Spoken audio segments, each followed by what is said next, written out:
तो आता आपण बघूया विण दोघांतली ही तुटेण्याचा एपिसोड रिव्ह्यू. आजच्या भागात आपल्याला बघायला भेटतंय की समर आनंदला सांगत असतो की आदिरा डिस्टर्ब झाली आहे रे, काही कळत नाही.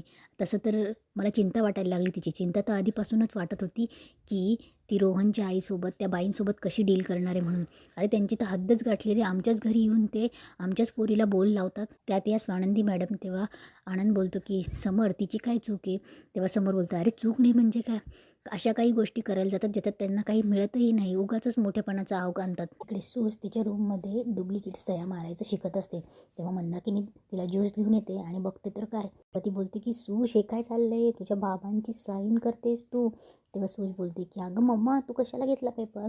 तेव्हा मंदाकिनी बोलते की तू वेडी आहेस का, बाबांनी जर बघितलं ना तर चोपून काढेल चांगले तुला. तेव्हा सूज बोलते की मम्मा मला डुप्लिकेट सह्या सगळ्यांना येतात, बाबा कशाला बघतील, बघ मला दादाची येते, दीदीची येते, तुझी पण येते, मला सांग ना सांग ना बाबांची करू, पैसे वगैरे काढायचे असतील तर कामात येईल. तेव्हा मंदाकिनी बोलते की कसलं काय, डोंबल्याचं कामात येईल, तुझ्या बाबांच्या अकाउंटवर आहे तरी काय पैसे, होते नव्हते सगळे दिले राजवाड्यांना. तेव्हा ती सांगत असते की मला वाटलं चांगले दिवस येतील, आज येतील उद्या येतील, पण कधी, आज तर विहीनबाईंनी तर इतका छान 4BHK फ्लॅट दाखवला ना.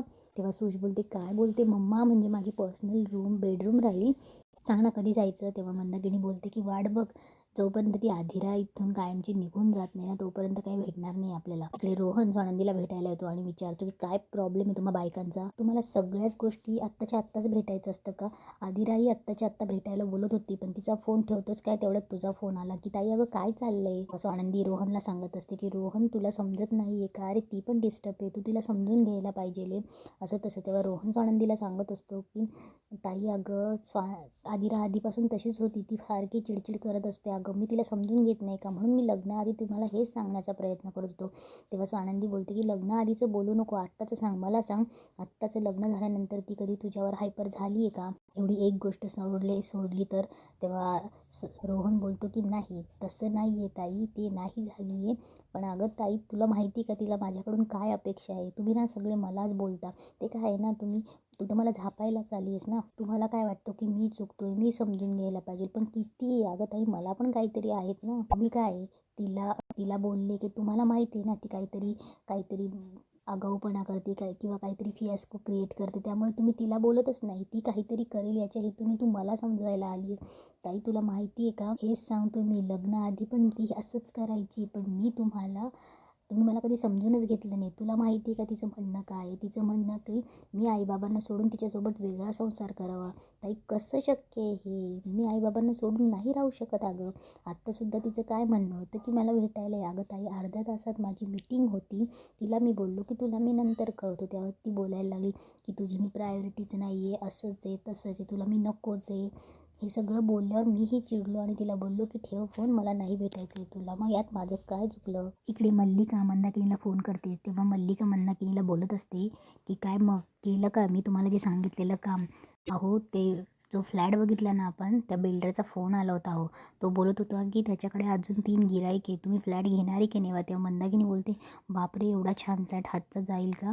तेव्हा मल्लिका तिला सांगत असते की तुम्ही माझं काम करा तर कसं जाईल ना हातचा फ्लॅट. तुम्ही एक काम करा, मी डिवोर्स पेपर तुम्हाला पाठवले त्यावर रोहनची साईन घ्या. तेव्हा मंदाकिनी बोलते काही खाऊ आहे का. तेव्हा ती बोलते की साईन घेणं काही खाऊ आहे का. तेव्हा मल्लिका बोलते मग ठीक आहे ना, खाऊ आहे असं म्हणतायत तर मग जाऊ द्या तो फ्लॅट, आपण दुसरा बघूया. तेव्हा मंदाकिनी बोलते की नाही हो असं कसं, माझे खूप स्वप्न आहे हो, तो फ्लॅट किती छान आहे, त्याच्या खिडक्या किती मोठ्या मोठ्या खिडक्या आहे, एवढं सगळं बघून ना मला नाही वाटत आहे. तेव्हा मल्लिका बोलते की ठीक आहे मग रोहनच्या सह्या घ्या पटकन आणि मग आपण करू त्या फ्लॅटवाल्याशी डील. तेव्हा इकडे स्वानंदी रोहनला सांगत असते की मग हेच तर नव्हतं करायचं ना रे, तू चिडलास, हे बघ ना समोरचा व्यक्ती चिडलेला असताना आपल्याला परिस्थिती हँडल करायची असते, दोघी साईडने चिडल्यावर कसं होणार आहे. तेव्हा रोहन बोलतो की ताई मी पण माणूस आहे, मला पण काहीतरी इमोशन्स आहेत. अगं तुला काय वाटतं माझे सगळे इमोशन बाजूला सोडून फक्त त्याच गोष्टी करू का. एक तर माझी मीटिंग असताना मी इथे आलो आहे, हेच तिला मी सांगण्याचा प्रयत्न करतो पण ती ऐकायलाच तयार नाही.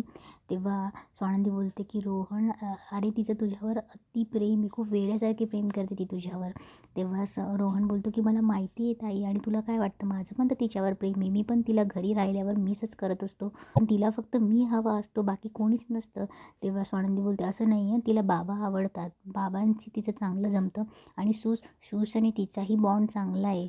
तेव्हा रोहन बोलतो की हे बघ ताई, मी काय बाजूला राहून वेळ मिळेल तेव्हा आईबाबांना भेटणारा मुलगा नाही आहे आणि माझ्यासाठी आई बाबा ही फर्स्ट प्रायोरिटी आहे, हे तुलाही चांगलं माहिती आहे आणि तिला मी लग्नाआधी पण सांगितलं होतं आणि मग ते कसेही असले तरी माझी ती फर्स्ट प्रायोरिटी असणार आहे. तेव्हा स्वानंदी समजवायचा प्रयत्न करत असते, पण रोहन बोलतो हे बघ ताई, माझी मीटिंग होती, मी तुला भेटण्यासाठी ती मीटिंग लवकर आटपली आणि मी तुला भेटायला आलो आहे आणि तुला माहिती आहे आता माझी परत मीटिंग आहे, यावर आपण नंतर बोलूया ताई प्लीज. मला आता कोणाशीच भेटायचं पण नाही आणि बोलायचं पण नाही, मला आदिरालाही भेटायचं नाही आहे.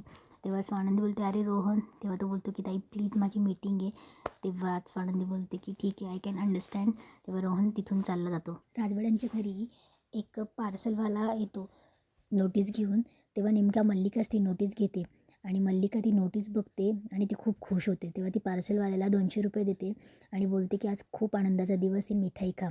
तेव्हा तो पार्सलवाला गेल्यावर मल्लिका ते पेपर्स बघून खूप हसत असते. तेवढ्यात तिथे आधिरा येते आणि अर्पिताही येते. तेव्हा मल्लिका आधिराकडे बघून मुद्दामच नाटक करते की डॉल असं नको व्हायला हवं होतं. ती थोडं नाटक करत असते. तेव्हा आधिरा बोलते की मॉम काय झालं आहे, आर यू ओके.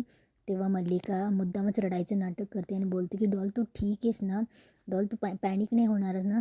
तेव्हा आदिरा बोलते की मम्मा काय आहे पेपरमध्ये, लेट मी चेक. तेव्हा ती पेपर घेते आणि पेपर बघणार तेवढ्याच मल्लिका बोलते की रोहनने तुला डिवोर्स नोटीस पाठवली आहे. तेव्हा आदिरा थोडी थक्क होते. आदिरा खूप शॉकमध्ये जाते, पेपर्स बघते. पेपर्स बघून ती खूप घाबरत असते. पेपर्स बघता बघता ती बोलते की how is that possible, Rohan मला डिवोर्स नाही देऊ शकत.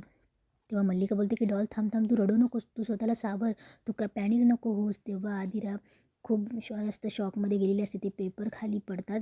तेव्हा आदिरा खूप चिडचिड करणार, तेवढ्यात मल्लिका तिला सांभाळते.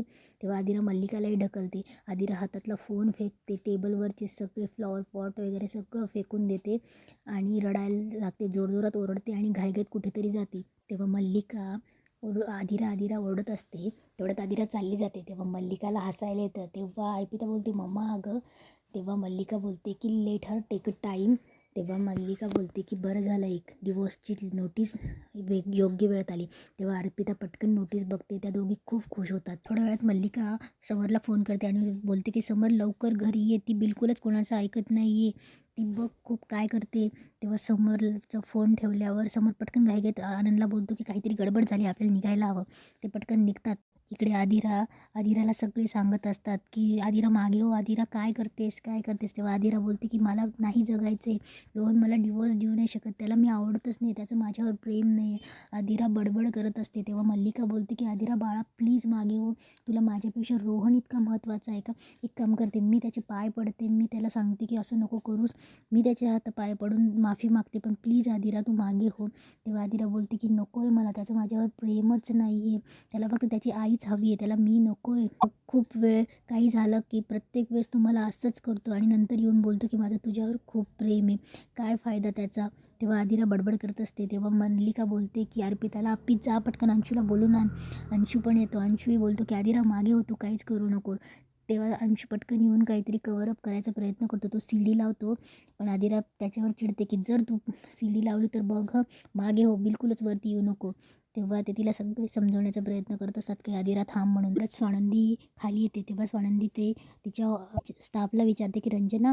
तेव्हा रंजना तिला सांगते की वरती आदिरा मॅडम वरती टेरेसवर. तेव्हा स्वानंदी पळत जाते आणि स्वानंदी ही आदिराला समजवण्याचा प्रयत्न करते की आदिरा राजा तू काय करतेस. तेव्हा स्वानंदी पुढे येते. तेव्हा आदिरा चिडचिड करत असते, कोणी पुढे यायचं नाही, रोहनला तुम्हाला सगळ्यांना माझं प्रेम नको होतं ना, तर मी आता माझ्या जीवाचं बरं वाईट करते, असं आदिरा बडबड करत असते. तेव्हा स्वानंदी बोलते की अरे राजा ऐक ना, आपण बोलूया. तेव्हा स्वानंदी बोलते की बोलू किती सगळ्यांनी खोट्या आशा दिल्या मला कोणाशीही बोलायचं नाही, मला स्वतःला संपवायचं आहे. तेव्हा स्वानंदी बोलत असते की ऐक आदिरा राजा, तू जीव दिलास तर कसा भेटणार आहे तुला रोहन.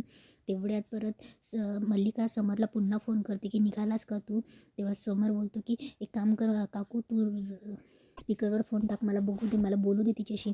तेव्हा तेव्हा मल्लिका पटकन अंशूकडे फोन देते. अंशू फोनवरती द्यायला जातो. तेव्हा आदिरा बोलते की तू येऊ नकोस. तेव्हा अंशू बोलतो की नाही मी येत नाही, मी फक्त फोन देतो. तो तिला फोन सरकवून देतो. तेव्हा समोर तिला समजत असतो का आदिरा बाळा, तुला जर काही झालं तर माझं सगळं फेल्युअर असेल, तू काही करायचं नाही आहे. तेव्हा आदिरा चिडचिड करते की नाही सगळं संपलंय पिंट्या दादा, आणि ती फोनलाही लात मारून देते. सगळे घाबरतात, सगळे तोंडाला हात लावतात आणि तिथेच आजचा एपिसोड संपतो.